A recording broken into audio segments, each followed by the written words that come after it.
राजस्थान के गांव में राधिका नाम की एक बहुत ही सुंदर लड़की रहती थी। वह एक गरीब परिवार से थी। उसके पिताजी घर का खर्च पूरी तरीके से नहीं उठा पाते थे, इसलिए राधिका जंगल से लकड़ियां काट कर उन लकड़ियों को बाजार में बेचती थी।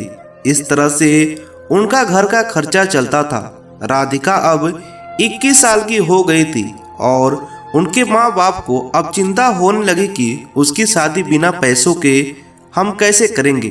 मगर राधिका को अपनी शादी की कोई भी परवाह नहीं थी, क्योंकि वो अपने परिवार से बहुत ही प्यार करती थी और राधिका इतना खूबसूरत थी कि उसके कई रिश्ते आते रहते थे, मगर वो सबको मना कर देती थी।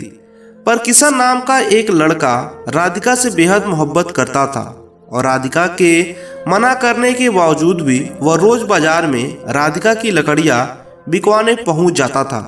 राधिका किशन से प्यार नहीं करती थी, क्योंकि शायद राधिका को किशन से प्यार पर भरोसा नहीं था। किशन भी एक गरीब परिवार का ही लड़का था। उसके पिताजी बाजार में सब्जी की रेहड़ी लगाते थे, लेकिन शायद किसान के पिताजी को मालूम था कि राधिका से वो बहुत ही प्यार करता है, क्योंकि उनका लड़का किशन अपने पिताजी को यह कहकर राधिका की लकड़ियां बिकवाता था कि पिताजी, राधिका का परिवार हमसे भी ज़्यादा गरीब है, इसलिए मैं उसकी लकड़ियां बिकवाने जाता हूँ। लेकिन किशन के पिताजी को उसकी ये बातें अच्छी लगती थी और वे गरीब लड़की की सहायता कर रहा है, इससे वो बहुत ही ज़्यादा खुश थे। लेकिन राधिका को किशन के साथ लकड़ियां बिकवाना बिल्कुल अच्छा नहीं लगता था और एक दिन राधिका ने किशन के पिताजी से उसकी शिकायत कर दी और उसके पिताजी से कहा कि किसान उसके ज़बरदस्ती चेप होता है और इसे कहकर आज के बाद से मेरी लकड़ियां बिकवाने के लिए मेरे साथ ना आए और ना मुझे सहायता की ज़रूरत है। यह कहकर राधिका वहाँ से चली गई। राधिका की यह बात सुनकर किशन बहुत ही उदास हो जाता है और वो अपने कमरे में चला जाता है। अगले दिन जब राधिका बाजार में लकड़ियां बेचने गई तो किशन उसके पास लकड़ियां बिकवाने नहीं गया और उस दिन राधिका की लकड़ियां बहुत कम बिकी और बहुत सारी लकड़ियां बच गई थी। अब राधिका को बहुत ही देर हो गई थी, मगर उसकी लकड़ियां नहीं बिक रही थी। तब उसने सोचा कि आज तो बहुत कम लकड़ियां बिकी है और घर का खर्च कैसे चलेगा। ये सोचकर वो घर चली जाती है। राधिका जब घर पहुंचती है तो वो क्या देखती है कि उसके पिताजी की तबीयत बहुत ही ज़्यादा खराब है थी और उसकी माँ रो रही थी और रोते रोते कह रही थी कि बेटी, तुम्हारे पिताजी को जल्दी अस्पताल ले चलो।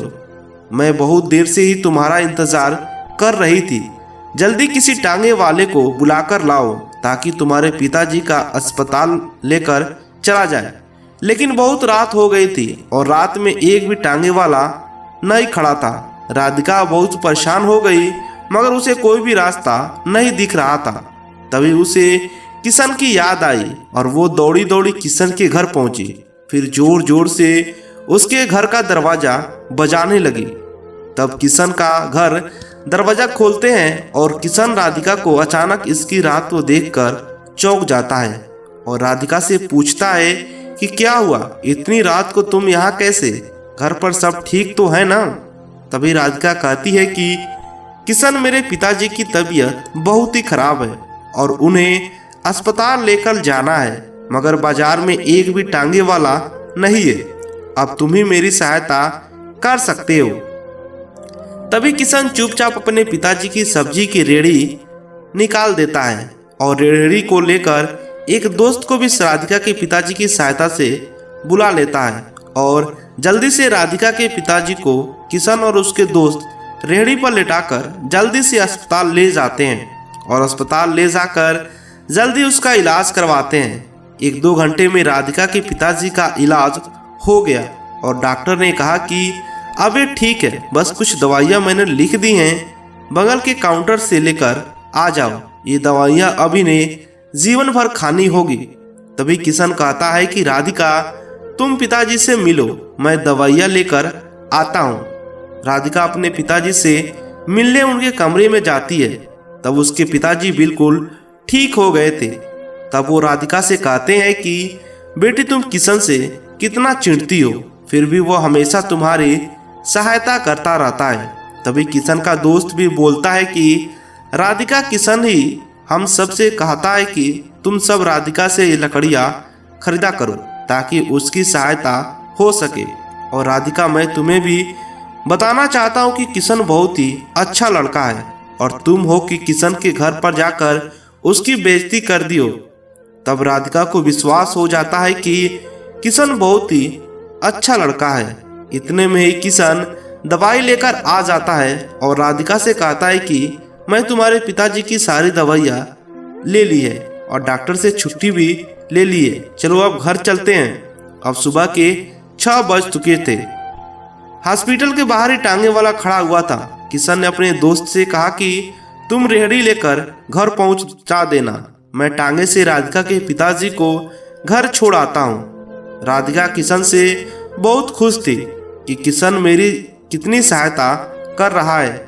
इतने में वे सभी घर पहुंच जाते हैं और किशन टांगे वाला को किराया देकर पिताजी को घर छोड़ देता है।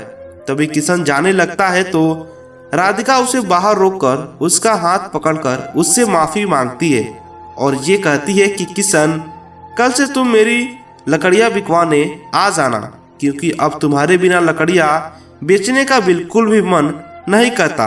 और हाँ, क्या शादी के बाद भी तुम मुझे बाजार में लकड़ियाँ बेचने दोगे? राधिका की यह बात सुनकर किशन बहुत ही खुश हो जाता है और कहता है कि राधिका तुम्हें मुझसे प्यार हो गया, ये कहीं मैं सपना तो नहीं देख रहा हूँ, मगर ये कैसे हुआ? तब राधिका कहती है कि किशन तुमने मेरा दिल जीत लिया। एक दिन था जब मैं दुनिया के सभी लड़कों से बहुत नफरत करती थी, मगर आज मुझे पहली बार बेहद प्यार हो गया है।